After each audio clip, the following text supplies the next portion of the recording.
It could be any day, anywhere. A hurricane is brewing. Like many problems, it knows no borders. But as the storm advances across the ocean, it is tracked by satellite.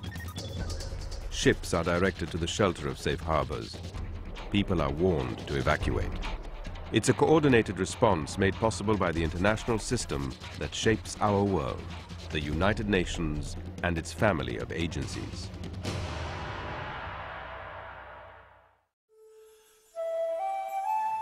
When natural disaster strikes, the United Nations is often the first on the ground, working with governments, aid groups and volunteers to bring emergency humanitarian relief. This is just one aspect of the UN's work, which includes bringing clean water to communities in need, vaccinating children, helping farmers to improve their harvest, and much, much more. But this is not how the United Nations started.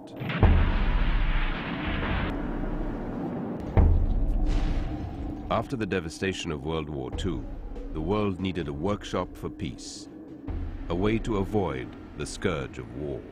The solution? An assembly of nations where leaders of countries, big and small, could debate and seek consensus on common action.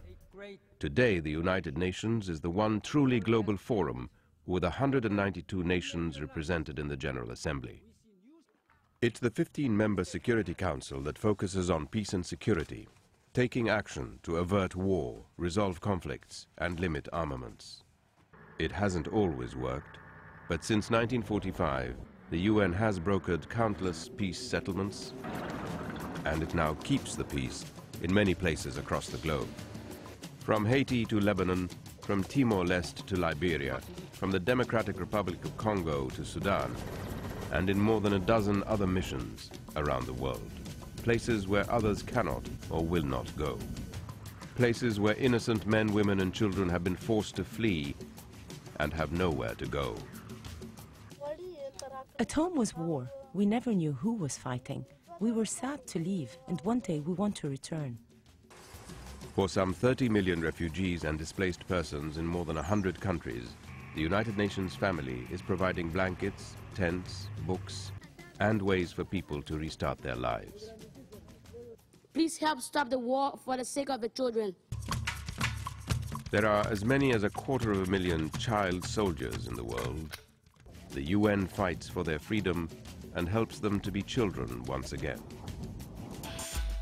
And for people in some 30 countries plagued by landmines and unexploded bombs, the UN helps defuse the threat of fatal or crippling explosions.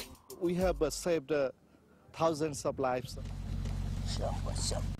When the guns fall silent, the UN helps to build national institutions, trains the police, assists the justice systems, and supports democratic elections. To sustain peace, development is needed. Development that includes the poorest, almost 1 billion people on Earth, 1 out of every 6, who struggle to survive on less than $1 a day.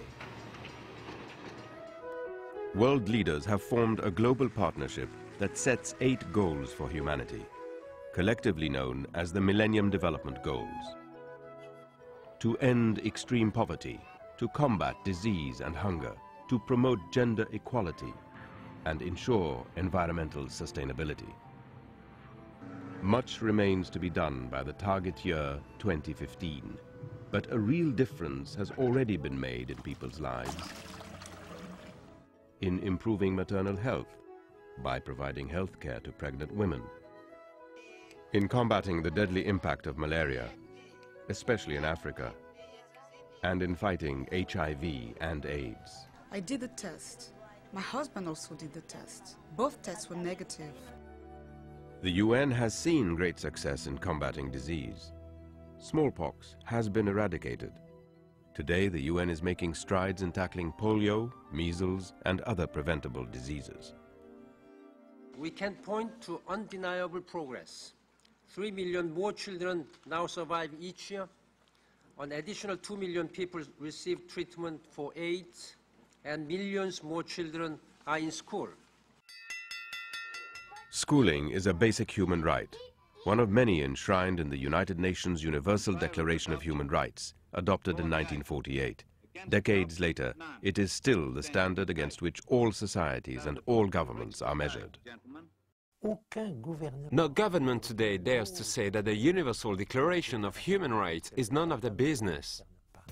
Still, for all too many, respect for the dignity and rights of human beings everywhere remains a distant vision. The United Nations dispatches independent experts to investigate complaints of human rights violations and urges governments to uphold their responsibility to protect civilians. Today, more than ever, the world needs united action to face the many challenges of the new millennium. We hold the future in our hands. Together, we must ensure that our grandchildren will not have to ask why we have failed to do the right things and left to them to suffer the consequences. The consequences of a planet in peril. Today, the United Nations is urgently supporting its member states in partnership with civil society and people of goodwill to reach a global, comprehensive and effective plan of action that will address climate change. Uniting in action for the common good. That's what the UN is all about, today and in the future, so that years from now, whenever and wherever the clouds gather, people in need can still find shelter from the storm.